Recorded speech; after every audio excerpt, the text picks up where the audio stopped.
it's hard, excuse me. But when you get to that point where you're 8, 9, 10 weeks in, it's like, how did you face that level of adversity that matters? Are you going to change your behavior and not reach for the cupcake?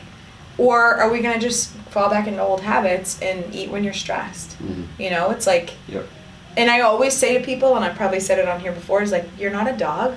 You're not an animal. Don't reward yourself with food. And don't punish yourself with food. Don't attach, once again, like, don't attach that emotion to eating.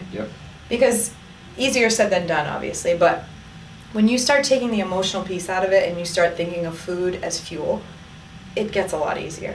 And obviously, and I know we've talked about this, there's a cultural side of things, and that's not really what I'm speaking to, because I know there's enjoyment in eating together and cooking and everything like that, but if you truly start thinking about the majority of your meals just as fuel, it changes the game. Yeah, definitely. You know? So we'll sort of end it with a more personal side question.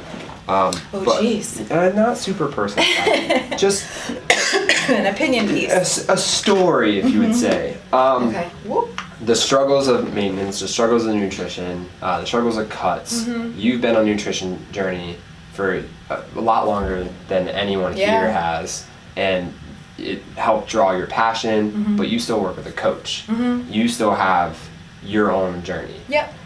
What was one of your hardest times in your nutrition journey? Like one point where you wanted to reach for that cupcake, and maybe you did, or you're going through a lot, and you maybe did reach, maybe didn't, just...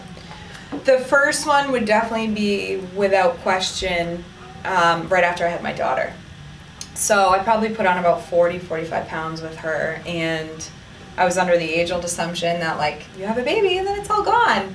And I remember being about 6 weeks postpartum and going to come back in here to work out and going to put a sports bra on for the first time in a really long time, and seeing the way that I looked in the mirror and being like, that's not who I am, like, what is going on?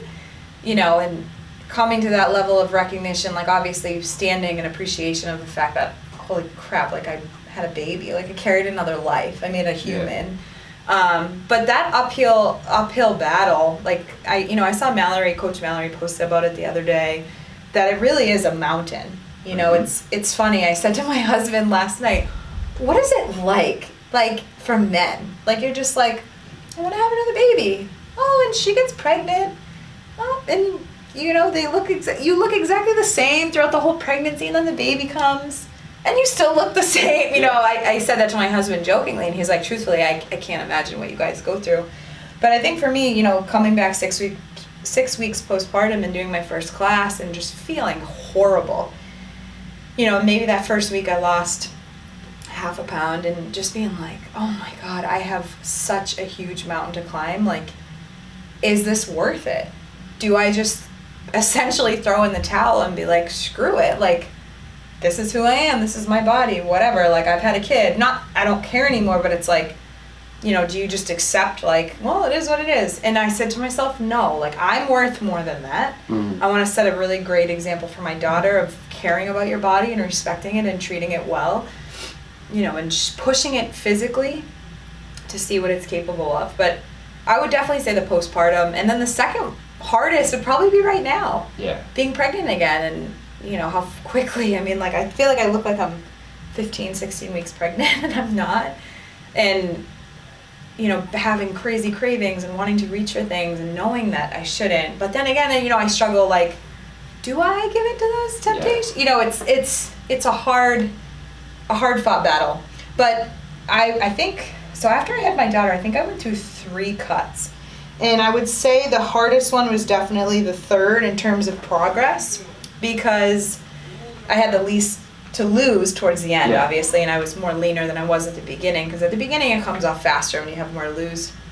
And you just have to go into it with that thought of, like, the mental grind.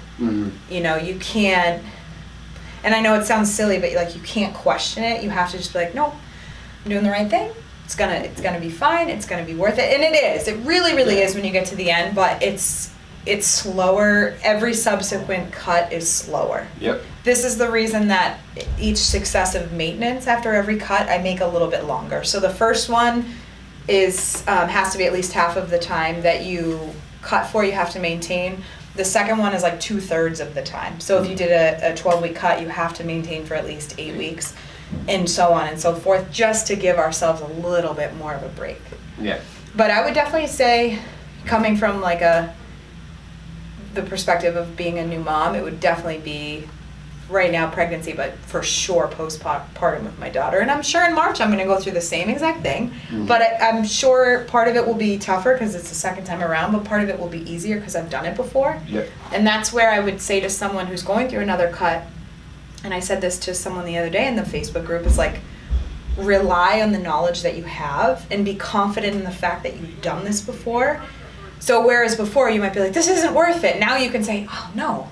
Like maybe that thought creeps in, but you're like, no, I know it's worth it because I've done it before. I had the same thought, and no, it was definitely, you kind of draw from that experience as a veteran, as someone who's experienced it, and use that to your advantage, and reach out to other people for support. Because like you're totally right in the fact that there's other people on maintenance. I think the worst thing, this is kind of an aside from your question you asked me, but the worst thing that someone can do on maintenance, especially if they've paid for continued coaching, is to go radio silent.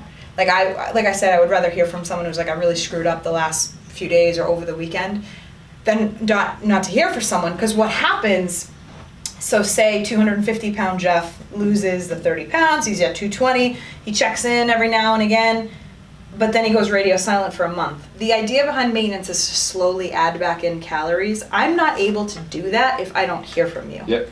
So now it's been 2 months, you haven't had a template adjustment because I just haven't heard from you, and now your weight's up 15 or 10 or 12 pounds.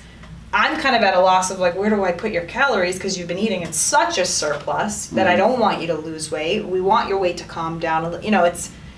It's so much better if you continue to use the check-ins. Yeah. For sure.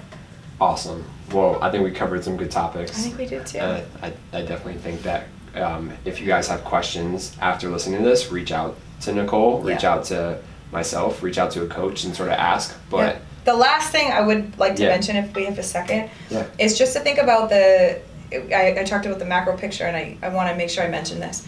Think about timing in terms of when you want to time your cuts. How are you going to be the most successful? So for those people starting right after Labor Day, they're going to finish right before Thanksgiving, which also allows them to be in maintenance for Thanksgiving and Christmas. Something to think about. If you're like, well, I've got some stuff going on in the fall, so I'm going to start in October or November, you're going to be cutting into the holidays. Yeah. Can you do that? Yeah, I've done it. Yeah.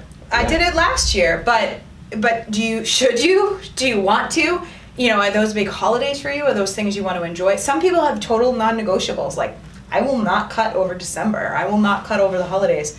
That's fine. Yeah. There's nothing wrong with that. But you have to know how you're setting yourself up for success. I have a June birthday, so for me it might be, I don't cut over the holidays, but that means I'm definitely cutting over my birthday. You've got to give and take. Yeah, for to sure. Try to decide. So I would say look at the macro perspective and plan out according to that. Yeah, and like she was saying, don't let that fear about a holiday control if you do a cut or not, because to be completely honest, there are plenty of perfectly fine options on Thanksgiving. Yeah, totally. But also, if you know that means a lot emotionally, and you don't want to be the black sheep at your family table, it is more than fine to say, I do not want to cut over the holidays. Yep. And we're going to stay tuned for an in-person seminar about how to approach holiday eating, probably at the beginning of November. But I just wanted to mention that in terms of planning out your year in advance. Try not to think about, just because we sell the nutrition program in chunks of 12 weeks, try not to think about your nutrition program is 12 weeks. Think about where you want to be and work your way backwards.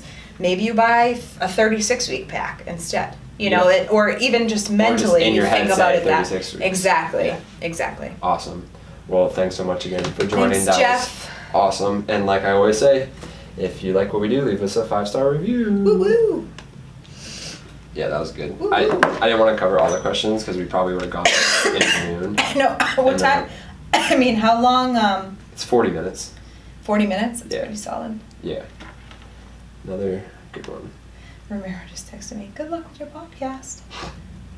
Be like, Romero, we just did better than yours. Yeah, he's If got only- like 200,000 views. Yeah, if only we can Or distribute listens. ours like he does. I know. Theirs is doing well. They're gonna Yeah. get some new sponsors, I think. Oh, really?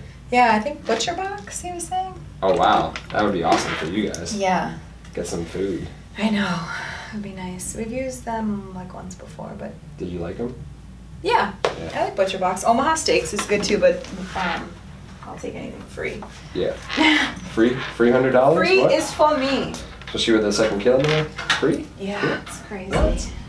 It's spending money for this freaking bridal shower. Are you gonna figure out Crazy. the gender? Nope. No? You're gonna do We're gonna be surprise?